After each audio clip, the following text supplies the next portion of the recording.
Hey, it's Mike. Thanks for tuning back in. It is Friday. I took the day off, got up, went to my daughter's school, watched her race her CO2 car, which was fun.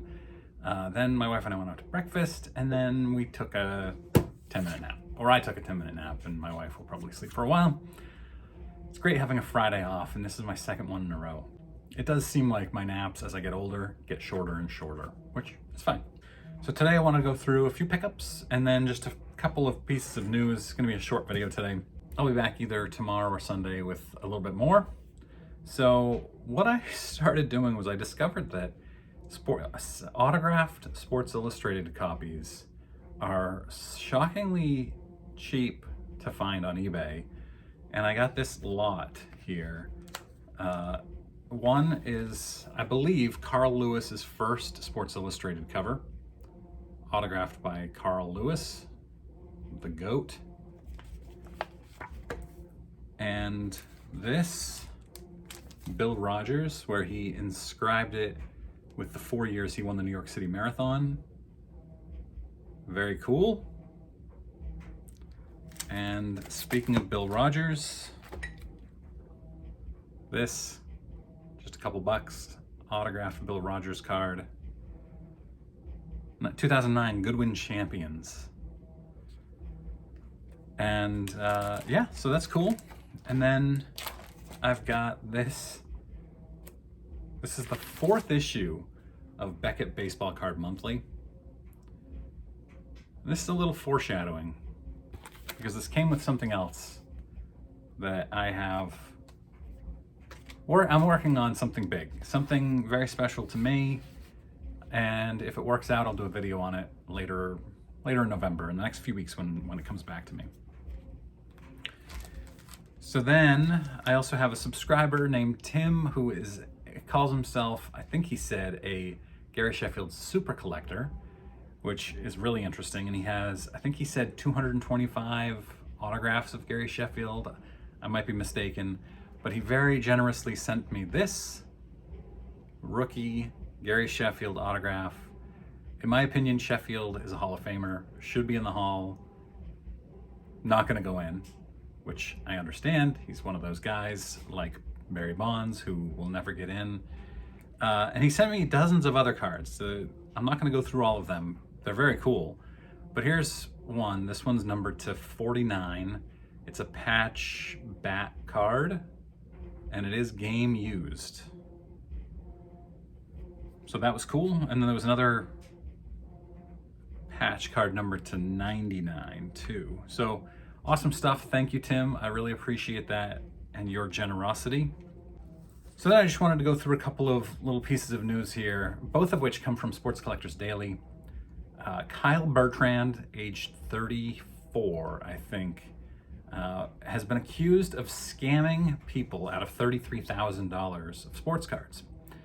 Now, I just talked recently, this is why I took an interest in this, about eBay scammers. And I don't know anything about selling on eBay. I do a lot of buying on eBay, but my purchases are really, really, really cheap for the most part. I also do some buying on Facebook and Twitter and stuff like that, so I'm familiar with how this works. And so what Bertrand was doing, or what he was accused of doing, is finding people on social media and offering them cards. So maybe you've tweeted out looking for a Joe Burrow rookie card, for instance. He finds that tweet and then he says, hey, I've got this one, and he sends a picture. Now what you're supposed to do is request a picture of a coined card, meaning has your name, the seller's name, and the date on it. But a lot of people don't realize that, and so they see, oh, this awesome card, I want to have it. And he says, I'll sell it to you for $5,000. And maybe comps are like $7,000. And you think, awesome, what a great deal.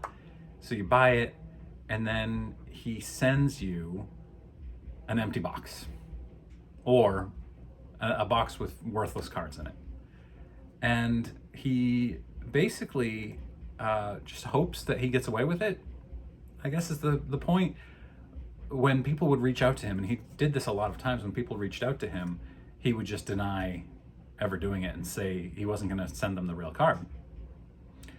Now, as a buyer, he was doing a very similar thing where he would agree to pay, let's say, again, $5,000 for a card, and he would pay it via Cash App, and then he would receive the card in the mail and dispute the transaction. Or maybe he would wait until the card had shipped, and then he would dispute the transaction. So the seller would receive their money, and then the credit card company or Cash App would take it back. And he got away with it for a little while. $33,000 worth is what is alleged. It's got to be a lot more than that. But he is now busted. The interesting thing is an FBI agent found his Instagram. Pretty stupid to just have it open in your name, and so people are accusing you of this and you just leave your Instagram open. So they found his Instagram and found him trying to sell the cards that he had bought off people and scammed. So that's what busted him. Not a very smart criminal. Pretty stupid, in fact. And I've talked about stupid criminals here, so I hesitate to say stupidest sports card scammer ever, because I'm sure there are dozens I've never heard of before. But this is really stupid. So Mr. Bertrand is facing up to 20 years in prison, and he was denied bail. They considered him a serious flight risk. Pretty interesting case. I hope he gets a lot of time in prison. So next one also comes from Sports Collectors Daily, the T206 Wagner, Honus Wagner, and I've been pronouncing it Honus my entire life, but apparently it is pronounced Honus, and I first heard Ryan Nolan of Breakout Cards pronounce it Honus, and I thought, Honus? I've never heard it pronounced Honus. And then I've started hearing more and more people, I think most people still pronounce it Honus, but then I looked it up on Baseball Reference, and it is apparently pronounced Honus. So that blew my mind. Honus, and I'm gonna pronounce it wrong forever probably, but Honus Wagner, his T206 PSA 1.5 just sold for $3.72 million.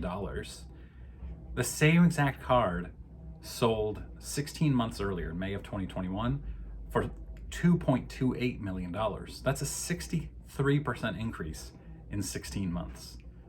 Now, I have investments. I've had investments that have gone up pretty nicely, but a 63% increase in less than a year and a half, that's a dream. That's pretty remarkable to be able to profit basically $1.5 million after 18 months. I would be happy profiting $1,500 after 18 months. Of course, the record Honus Wagner was an SGC3 that sold for $6.6 million in August of 2021. So cool stuff. That's all I've got for you today. Like I said, short video. I'd love to hear what your thoughts are on my pickups and on the scammer Kyle Bertrand, alleged scammer Kyle Bertrand. Let me know in the comments, and if you're new here, click that subscribe button. Oh, one more thing. I have a PSA video coming out soon. The cards shipped out today. 20 cards, $18 per card. It is a mix of vintage basketball, vintage hockey Gretzky's, and the basketball are largely vintage Larry Birds, my friend Oliver's, as well as the Gretzky's, and then a mix of pre-1995 baseball from me, and one Larry Bird 86 Fleer. So I'm excited to get that. I'm excited to see it. So click that subscribe button, and one of the cards, actually, now that I'm thinking about it, is the Bird Magic Johnson Dr. J 1980 Topps that we had graded with CSG, with SGC, and now with PSA. So it's a triple crossover, the first I've ever seen of it.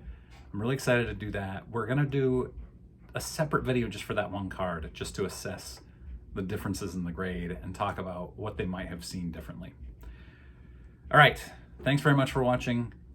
I will see you again this weekend.